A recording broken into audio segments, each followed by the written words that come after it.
Hey everybody, back again today, continuing on with the review of the history of Middle Earth by Christopher Tolkien, and today we're looking at Volume 6. And with Volume 6, the next 4 volumes until Volume 9, we have the history of the Lord of the Rings, and this is part 1. And this book is entitled The Return of the Shadow, which is, if you don't know, the original name intended for the Fellowship of the Ring. This is what Tolkien had in mind that he wanted to name the first book. But it got its name famously as we know it as the Fellowship of the Ring. This is some really nice cover art. I think Alan Lee or either John Howe did this. I think Alan Lee, but I'm not totally positive on that. But I've read through this book quite a lot, and I really like the stuff. And I haven't read through Sauron Defeated yet, but that's in the making. And but yeah, this book basically goes over the Fellowship of the Ring, how it came to be, like the evolving process. And so let's take a look inside and see how it all started. So, and this was the original map of the Shire.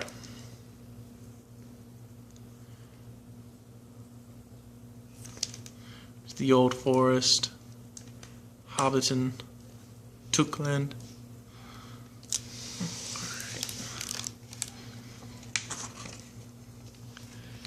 The History of the Lord of the Rings, Part 1, Christopher Tolkien.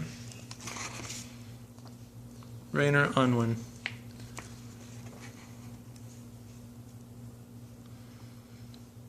And this is really cool. You guys, if you want to, pause the video and read that. It's amazing because you see that, like, even Tolkien, like, this was a developing process along the way. It's like the Fangorn Forest was just an unforeseen adventure, as you see right here. And I just think that's really cool, you know, how this story just came out of his mind. Okay. So here we see the first phase. A long expected party. The long expected party had about 3 or 4 different versions of it before we get the one that's published in the Lord of the Rings.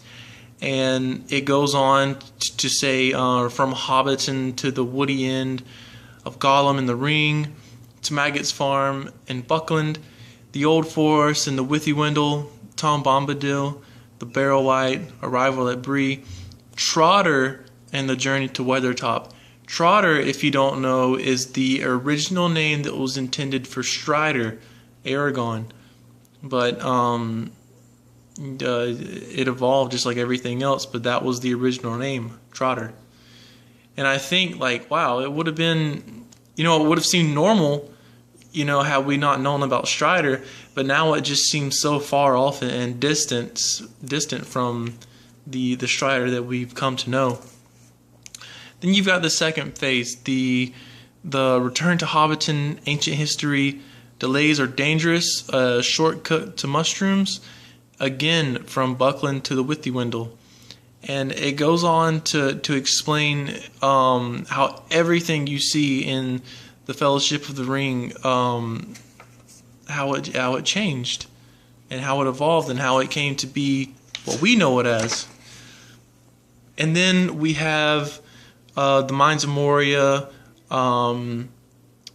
in the House of Elrond, the Ring Goes South, and that's leading up into the next book, which is the Treason of Isengard, the Two Towers.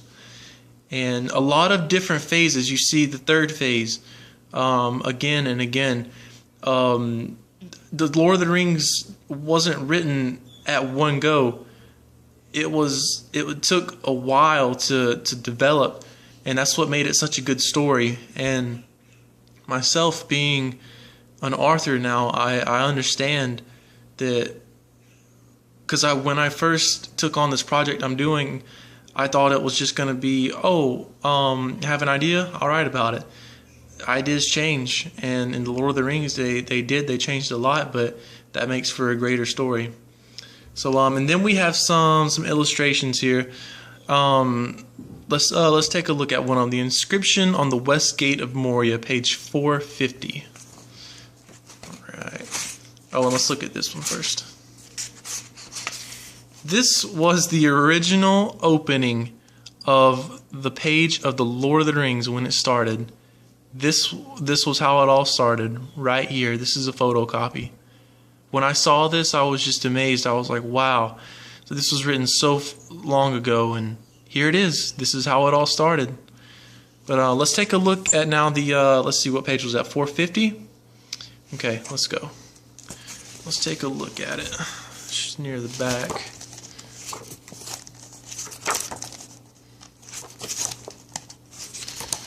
450. This was the inscription that was to be written on the west gate of Moria. A lot of this is not really legible.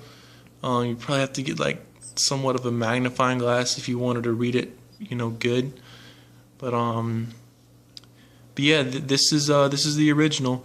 And let's go back to the illustrations and see if we could find some more things to look at through here. Earliest map of the land south of the map of Woodland and the Hobbit. The emergence of Treebeard, plan of Bree. The ring verse and the emergence of the ruling ring in the narrative. The original description of the writing on the ring. Let's take a look at that. Page 257. Page 257. 259. This was the ring verse and the emergence of the ruling ring in narrative.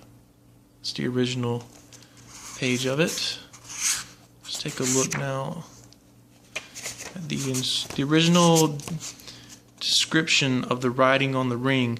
So this is where Tolkien first wrote that what he wanted on the ring to say, and I think that's down here towards the bottom that you see that. So let's take a look at the earliest map of the land south of Woodland in The Hobbit, page 439.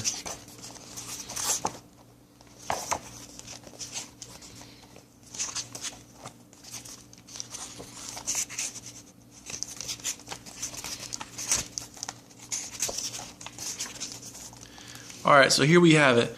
This is the earliest map you have of Woodland. The land south of that. In The Hobbit, it would be like more towards here, of course, like the map of Mirkwood. As you go down, this was the first map of. See, you have Rohan here, Fangorn Forest. It's really cool, how it evolved. That's awesome. But yeah, again, the Return of the Shadow. This is a great book. See volume 7 in preparation at that point. Great book. It goes over the process of the Fellowship of the Ring. Return of the Shadow was the original name. But all right, guys. Yeah, that's it on this one. I'll see you next time.